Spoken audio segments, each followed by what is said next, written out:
Welcome to the Marketing Intern Spotlight.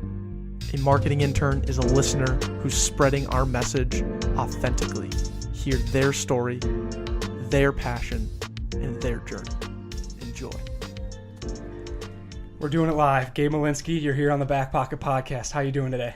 Very good. Thanks for having me, guys. Absolutely. And we just need to make this clear, make this known. You are the youngest looking 23-year-old that we've ever met, that we've ever had on this podcast. So thanks for making history for us. Yeah, absolutely. It's a challenge sometimes. Yeah. But Yeah, I don't grow facial hair really. You Native can't? Americans, so we used to pluck it back in the day, and now my whole family stopped growing it, I think. So this is you didn't shave this month.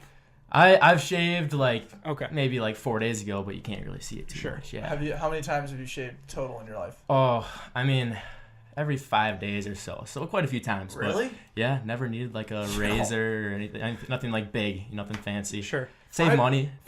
Every 5 days? Coming from a guy who really can't grow facial hair, granted I have like the best looking mustache here. Of course. You guys look But great. yeah, dude, Allegedly. every 5 days? Really? Yeah, Wow. I mean, you can kind of start to see it on the 5th day, but Okay. that's why I get rid of it. Okay. Sure. Yeah. Is it like super patchy or? Yeah, really patchy. You get like a few like in here and a couple on Okay. the side, and then mustache. It just looks gross. Mhm. So gotta get rid of that. Not as good as yours. Yeah. Either one of you guys. Well, I have been shaving my face since I was in 7th grade. Damn. Oh. Whew. Like my face, and I shaved my mustache for the first time in 5th grade because my older brother was like, "You need to shave that like rat on the top of your lip, like just looks horrible." And I shaved, and he showed me how to shave when I was in 5th grade. That's bananas to me to think about. Yeah. Everybody's different, I guess. Yeah. Dude, that's so awesome. But hey, we're happy to have you. Obviously, owner of Never Peak, and you got a lot of other stuff going on with you. You from St. Thomas? Yeah, graduated with us Mhm. this past spring. Correct. But what are you up to now? Fill our marketing interns in a little bit about yourself and what you're up to right now. Yeah. So originally from Lakeville South, go Cougs. Not Lakeville North. Don't get that mixed up. Okay, big difference. Yep, huge difference. Mhm. Let's see. Really, really close to my 2 younger brothers. So you're the oldest of 3. Oldest of 3. Sweet. Yep. So is this guy. Really? I'm the middle of 3. Yeah. Okay. Mm-hmm. 3 brothers. 3 brothers though. Yeah, you know about the hectic houses and the battles you have when you're younger. Oh yeah. Yep. I made them into pretty good athletes now. So My it's brother fun to can say watch. the same. Really? Yeah, he was the competitive, or he was like very athletic, and we had to push ourselves to just compete with him, either playing like driveway basketball or in the backyard, some type of wiffle ball game or something. You know the drill. Yeah, Mhm. absolutely. So really close to my brothers. I go back to Lakeville quite a bit. Went to St. Thomas from Lakeville South. So just up the street now living in Mhm. Uptown, and working at a startup company called Team Genius. So we sell athlete evaluation software. Team of 8 of us now, just hired another developer. So Recently, the company has started, correct? Within the past. within the past 2 years or so. Okay. Yep. We just started doing a lot of hiring this past year. Since February when I came on. By a lot of hiring, you mean like 3? So we were at 5, and then we actually hired another guy who just moved up to California, and he's Okay. doing some demos for us and things like that. So Sweet. part-time gig for him, but yeah, 9 total, I guess. Okay. Yep. Where's Right the on. owner from? The co-founder is his name is Todd. He's from Wyoming, Minnesota. Oh. Started it with his son's soccer team. Basically, they'd take the sheets from tryouts every year and give it to him, and he had a background in software engineering. Created a really complicated spreadsheet. Eventually, is like, there's an easier way to do this. Started an app, and here we are today. 2 years later, 3 years No later. way. Yeah. Good for him. Yeah. Mm-hmm. So how does how'd you really get involved with all that? Because it seems kind of not arbitrary, but like a weird path right when you graduate, right? Yeah. So the Hire Tommy's thing is a real thing because Yeah. they actually reached out to my sports marketing professor who connected me with them, and there's now 4 Tommies on the team, 4 previous Tommies, Tommy alum. Damn. So it's a real thing. I mean, Mhm. St. Thomas is a good school, and really thankful I went there. A lot of good experience. Yeah, it was a pretty quick process getting on board, and the team's been nothing but great, teaching me everything that I need to know. And yeah. Right on. I see. To be honest, I don't know that much about you, but what I do know you for, your staple at St. Thomas in my eyes was Derby days. I knew you were gonna Like bring it you up. were, Yeah. dude, you were like the party planner for that for probably 3 years. 3 or 4 years at St. Thomas? Yeah, so funny story about that actually. How it started, how I originally did it. Gonna keep it kind of general because don't want to, give any names. But Well, let's give a background of what Derby Days is first. yeah. So you want to go ahead? For it. No, dude, it's your party. Okay. Derby Days, Kentucky Derby. Basically, everybody gets together, dresses really fancy like they're actually going to the Kentucky Derby. Jump on a couple buses, maybe have some mint juleps or something beforehand, and head over to Canterbury Downs, which is just up there, half an hour away or so from St. Thomas. And local racetrack, by the way. Yep, exactly. And we'd get dropped off on the buses, bet on some horses. They have live races there, and watch the actual Kentucky Derby. And then after that, buses take us back. You watch the actual Kentucky Derby on a screen. Yes. Yeah. That's sadly. awesome. Sadly, it's not the Kentucky Derby facility. It's Canterbury, which always kind of made me giggle. It was just like, you got on a bus, you went to another racetrack, and the best part was there was actual races going on, and then they come to a halt for 10, 20 minutes, and then the Kentucky Derby happens. Yep. So that's pretty cool, but you have to watch the Kentucky Derby on a screen, which that's the downside, but nonetheless, you get to experience it in a horse racing environment. It's a rich tradition at St. Thomas, put it that way. It's been going on for probably hundreds of years. And it's a deeply rooted in the Backpocket podcast. We always pick some horses, and our horses tend to do fairly well. Yeah, is that correct? We've never lost. Yeah, so allegedly. Yeah, allegedly. So, anyway, sorry, keep going. Oh yeah, no. Back to just kind of how it started. Yeah. There was actually a different group that always ran the derbies, and I had a couple friends that said that they were going to it, and I was like, oh sweet, like what am I going to do that day? I've never heard of Derby Days. It sounds kind of fun. So I was like, can I tag along? They're like, oh no, it's actually like pretty exclusive. It's like, all right, well then I'm going to start my own. And they're like, oh, you won't be able to get enough people for that. And first year ended up filling up the first bus within like a week and a half. We were like 2 weeks out from Derby Days. Ordered a second bus last minute. Had 2 buses the first year. Huge hit. Those people ended up coming on those buses. Side note. And then second year, 3 buses. And third Wait, the year, people that kicked you out of the first one came on the bus. Yep. Okay. You got it. That's awesome. That's awesome. Yep. And then third year, obviously, we did it. We did the best. 5 buses, 350 people or so. Another marketing intern, Tyler Schmidt, helped me run it. Yep.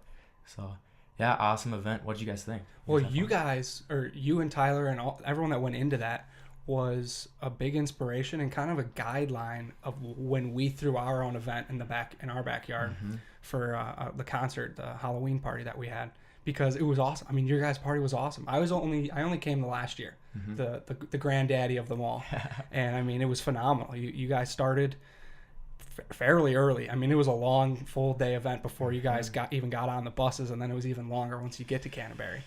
But I mean, the way you guys went about it and made sure you crossed all your T's and dotted your I's, just with having Tyler Schmidt's dad out front, and I mean, the whole thing that you went through, that whole process was like, all right, we need to take this as seriously as they did. Granted, it's not that many people and it's a little bit different vibe, but that was like totally a blueprint for how we handled ours. So kudos to you. Yeah, appreciate absolutely. that. Yeah. I also loved like your drip line marketing, and that's kind of what we ended up doing was just slowly release details as you go, and try and build the hype as much as you can. And with Derby Days alone at St. Thomas, the hype is usually already there. It's just how you organize it, and I think you guys did a great job when you freaking brought the horse there at like what was that, 10 a.m. Yeah, the surprise guest. Everybody was guessing athletes and just so many other things, and ended up being ponies, 2 ponies that we brought. But shout out to the ponies, dude. You got everyone there early. Another part of that story that I absolutely love is before like we really got involved with Piff, we watched his vlog. Shout out to Piff's vlog, dude. Those things are freaking hilarious. But dude, you were on Total Frat Move. Like, shout out to you for that. Like, that was a full day for you. Yeah, it was. It ended with a bang. That's for sure. Yeah. Just not. It was. I don't know if you guys heard, but I actually got seriously hurt from that. What? I fractured my tibia. Oh my god! Was it on the first or the second? Second, when I just drove my leg right into the wall. Sure. If you watch the video, it's just right into the wall. So, yep, not good. Very painful. I was in a cast and crutches for like a week. When I walked on graduation, I was supposed to have a cast on, but that wasn't gonna happen. Yeah, you saw Ricky Bobby saw that. Exactly. That's crazy, dude. Like, No one. Everyone always sees like what makes it big on social media, but no one knows the repercussions. Yeah. How long did it take? I mean, when did you know there was something wrong in your leg? Was it like the next day, the next 2 days later, or when did you go to the hospital officially? I mean, I didn't want to go to the hospital Sure. because what do I tell my parents? Exactly. Like, Yeah. Yeah. What do I tell my parents? What do I tell, the nurses and stuff? But it took me about a week and a half to actually go in. The next day, it was swollen like crazy. But on that part of my leg, you couldn't see it really well. And so just kind of thought it was a big bruise or something. About a week and a half later, decided I should probably go in. Week and a half. And week and a half. No. And actually, I went in, and the nurse was from St. Kate's, St. Thomas's sister school, and she was taking me to the back and to do the X-ray. And she goes, "So how'd you do this?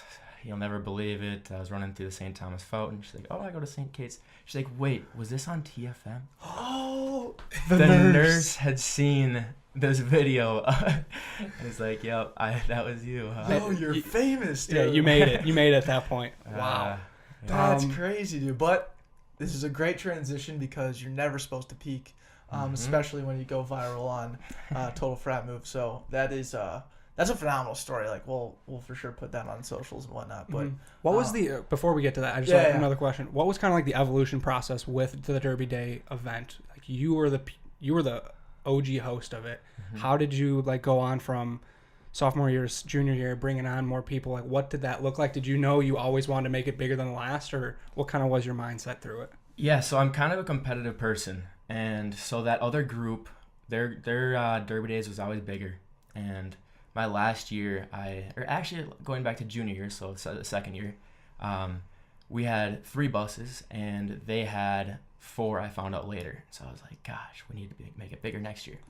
And so then we actually got a warning from the school on that junior year party, and so I remember that. Yeah, so we couldn't have it the senior year, and basically looked around for somebody to throw it, and Tyler Schmidt was up for it, so he was in charge of that. I mean, it was a $10,000 event. We had this Google spreadsheet that was insane. I've never put something more crazy together, like just keeping charge of money and who was buying this, who was buying that, who's gonna be the bouncers, how are we getting there. Yeah, it was a crazy process, but just kind of people jumped in where they needed to, because then we had 5 bus captains at the end too, that all kind of took charge of each bus, because you can't have just utter mayhem on those buses. 100 people going. Andrew, do you remember when we got brought in? I was just about to bring that up. So we got brought in, emailed by the dean. I can't remember his name. Jesse Langer.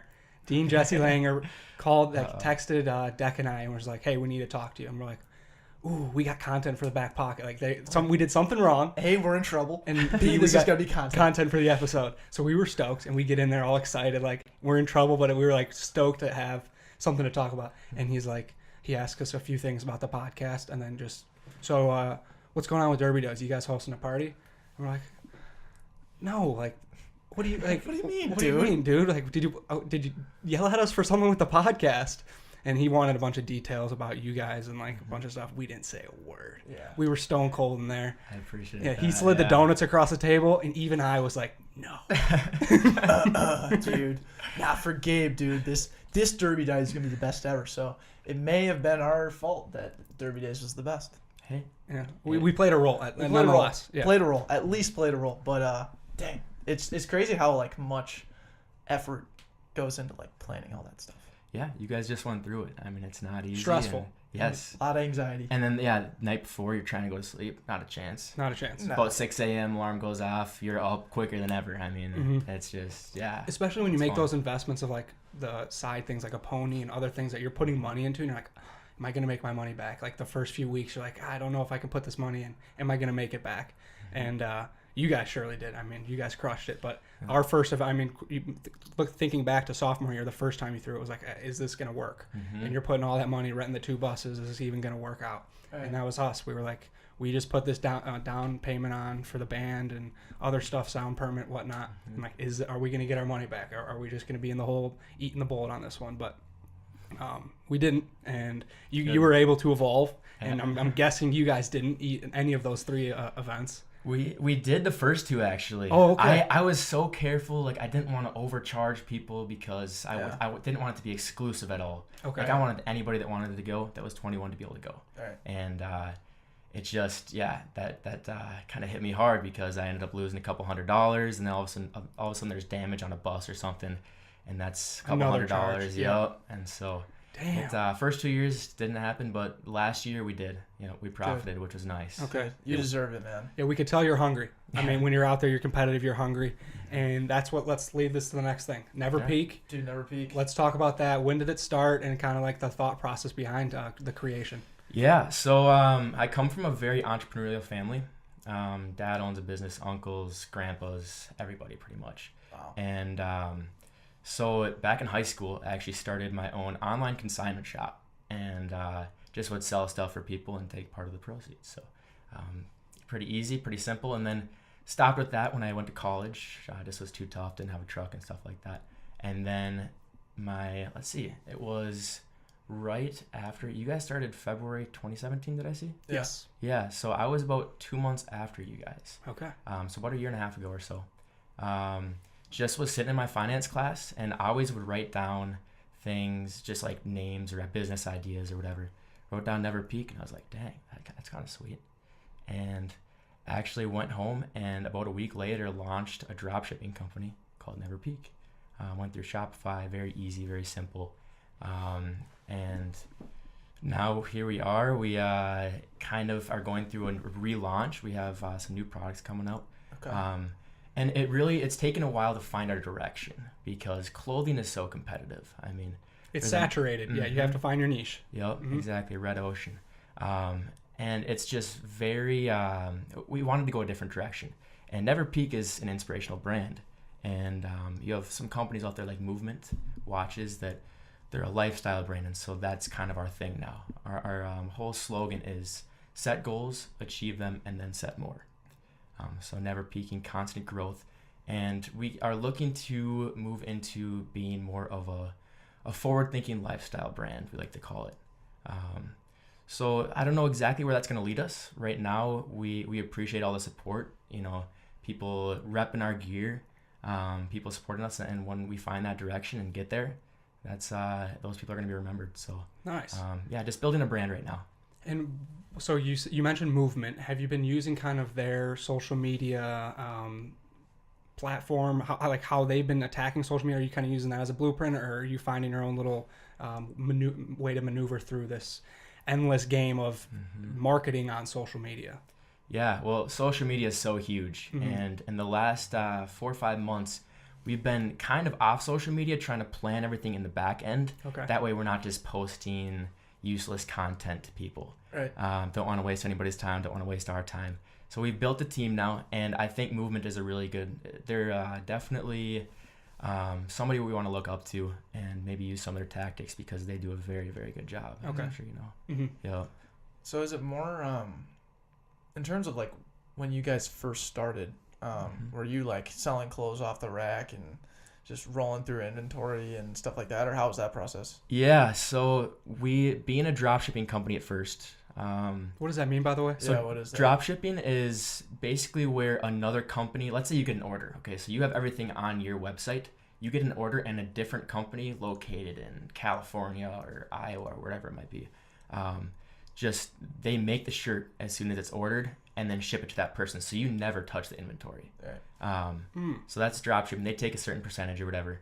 But started out that way, and they actually just they couldn't get the orders out in time. It was some of them were late, some of them got lost. So decided I didn't want my customers to be going through that, and so it was a huge commitment, large investments, money wise, and decided to order my own inventory and hold it and ship it, and that's been a process. Yeah. Thank God for our inventory gal now, because I was so sick of it by the time that I found her. It was, oh gosh, just awful. Were you driving some of them too, or were you trying to use mail as much as possible? I was trying not to use mail as Sure. much as possible Yeah. to save money, because some of I actually sent something to one of our athletes playing hockey in Europe, and it was like $40 shipping. Oh, I was like, yeah, Gross. let's try to drive as much as possible. So I'll drive to Lakeville and drop off at a front door or something if I need to. Dude, that's what we kind of did. We because we own all own all our inventory as well, and we put it on our website, promoted it, did pretty well with that.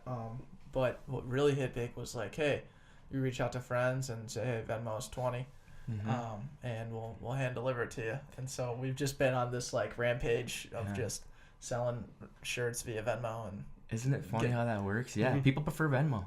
They love it. Yeah. Yep. 9 times out of 10, they'd rather like not spend the time on going through entering their card. Like Venmo is literally like just in your back pocket whenever you need it. Dude. It is. It's phenomenal. I really do appreciate kind of like hearing your story and hearing how many times that like something didn't go the way you planned, and you can look at it as a failure, but we love to look at it as an outcome you didn't intend, and then you use that as like, all right, I don't want that to happen again. I'm going to move forward. So you go back to Derby Days party. You didn't make the profits that you wanted to. You had charges on a bus. Okay, how am I going to make this different? I'm going to have a bus manager on each bus. You have 5 buses. Have someone to control it. You made the change. With your clothing company, with your lifestyle brand, you had a situation where you outsourced everything. It wasn't going the way you intended. You changed and you made the difference. I mean, that's really cool. A lot of people will give in and just say, I'm done. I quit. Yeah. But you, for time and time again, respond and adapt and make that change. So kudos to you on that end as well. Appreciate that. It's a lot of work. You guys know. I mean, yeah. It's not just, you guys said the other day, I think, in one of the podcasts, that you guys are working 5 to 9 at night. Sometimes that's 5 to 9 a.m. as well. I mean, you guys probably, you're waking up in the morning and getting something ready because maybe you have something after work that you got to do and you don't have the time. So yes, absolutely. Yeah, sleep is it's an average quality of mine. But I do want to tap into what your average quality is right now. This is a staple of the back pocket. We got to ask it. So with that being said, what's your average quality? Yeah, great question. I think, so growing up, I did a lot of different things, a lot of different activities. I hunted, fished, played hockey, football, took Spanish class, piano lessons. And so I never really found what I was passionate about. And so I'm very, I was never able to, what's the word? I guess just, not commitment, but just really finding what I was passionate about. That's the thing. I'm jumping around from different activities. I was raised in a very positive family, so I always loved what I did. And so it was really just consistency, I think is the word. So this never peak stuff is something that I've been able to really commit to, and being with it for 1.5 years now. It's, I think just, it's a tough thing to admit, your average quality, but consistency is mine. Yeah, and I think that goes along the lines of how Tyler Schmidt handled his average quality. And he was talking about he's an average DJ. That's his profession, and he's admitting I'm average. It's a side hustle. However you want to look what he's doing with that DJing right now. He's like, I want to be better right now is where I am. And that's kind of how you're looking at it. You're like, this is where I am right now. And that's fine. But I know I can be so much better. Never peak. Continue to move forward. Yep. I love that. I think that's so freaking cool. So what do you do? I mean, you have never peaked that you're now being very consistent with. But obviously there's been like trials and tribulations, things that have not gone your way. What's in your back pocket to handle those types of things? So like when pressure becomes stress and like you got to rely on this mental attribute to just rip out of your back pocket and come out on top. Yeah. So in my back pocket, I think I have a pencil, and I think it's not because I'm an artist or, a writer or anything. When I get stressed out, I make a list. I make a to-do list, and right now, I think for the past 1.5 years, I've had a to-do list that's never ended, constantly adding things to it. And secondly, I think I'm a big fan of setting goals, and so I write down my goals. I think studies show you're 42% more likely to achieve a goal if you do write it down. And so huge fan of that. 42% might not seem like that much, but it's your goals you're talking about. So it's important. And I think it's important too that everybody gets obsessed with, you need to achieve your goals. I don't think that's what it's about. Don't measure your success by achieving your goals. It's more about seeing constant progress, never peaking. I think Process. Yeah, that's badass. Yeah. Mm-hmm. That's what Is it's there a all about. reason why it's not a pen? It's a pencil over a pen. Because if you have Well, a pencil, you gotta have a pencil sharpener. So, Oh, yeah. something to True. think about there. Sure. Yeah, I think, but things have to get rearranged. I mean, you gotta, Okay. you know, Okay. all of a sudden something comes up when you do something else, and then it's like, okay, I gotta do that right now because that's important. So you gotta think Because he pivots. Like, this guy pivots. Gabe's been pivoting this whole podcast, and it's amazing. Your Mhm. story says that, too, which is freaking phenomenal. So, hey, kudos to you on that one. Appreciate it. Yeah, thank you. Dude, what's crazy is, like, the mindset that it sounds like Never Peak has maybe just manifested in you. Sounds like that's been something that was with you your whole life, but Never Peak has really brought it out. If there's like a word or something that goes with Never Peak that is kind of that mindset, what would it be? Oh man, I love the word manifestation. Okay. I'm a huge fan of the law of attraction. I really believe in that. If you think positive thoughts, good things are going to happen. So, you know, I don't know what the word would be. I think it's just come about, and goals are huge in that, and I think people resonate with it. Everybody after high school, people say, "Oh, I peaked in high school."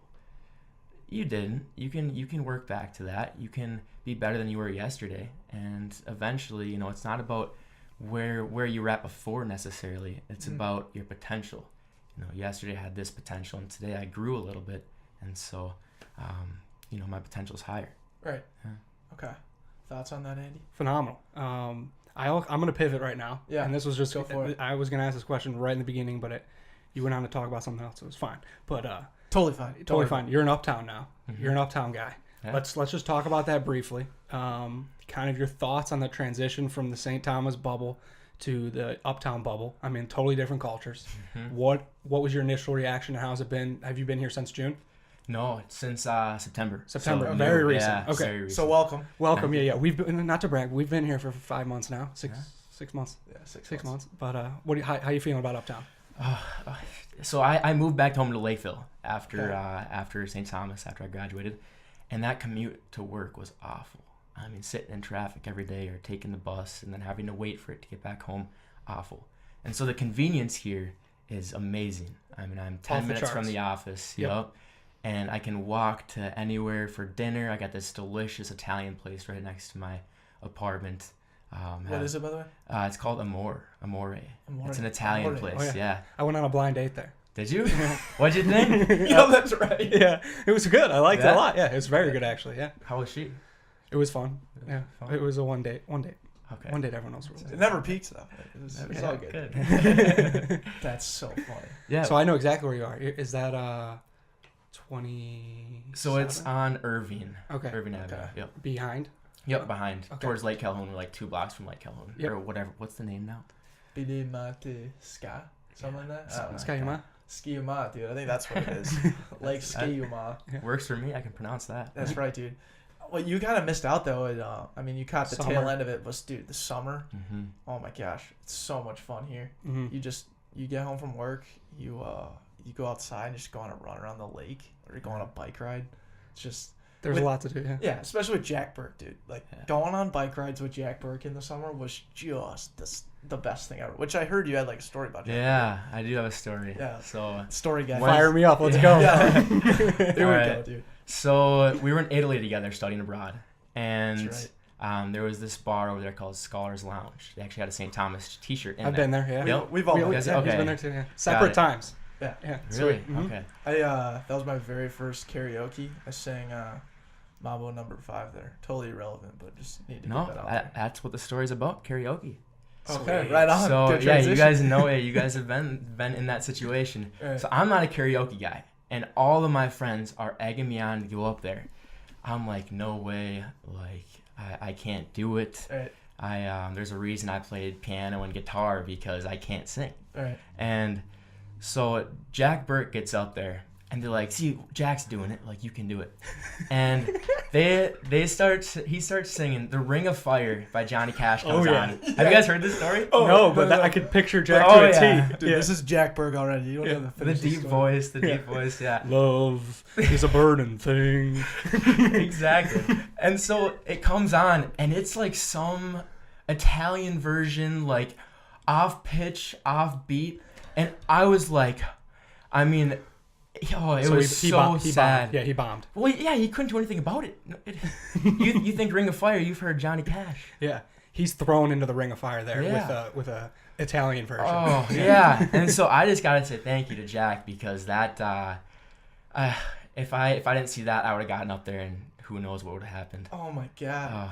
So you end up not going. Oh no, Yeah. and I do not regret it, Okay. because if I did, I might not be here today. I might have stage fright permanently. PTSD. Yeah. I wonder if Jack Burke has any PTSD about that. Because what is up with that? What is up with a bar just playing like the offbeat version of can't a be doing famous it. song? Yeah, I mean that's a go-to karaoke song too. So you give not only Jack Burke a curveball, but anyone nonetheless. I mean that's just not fair. Yeah.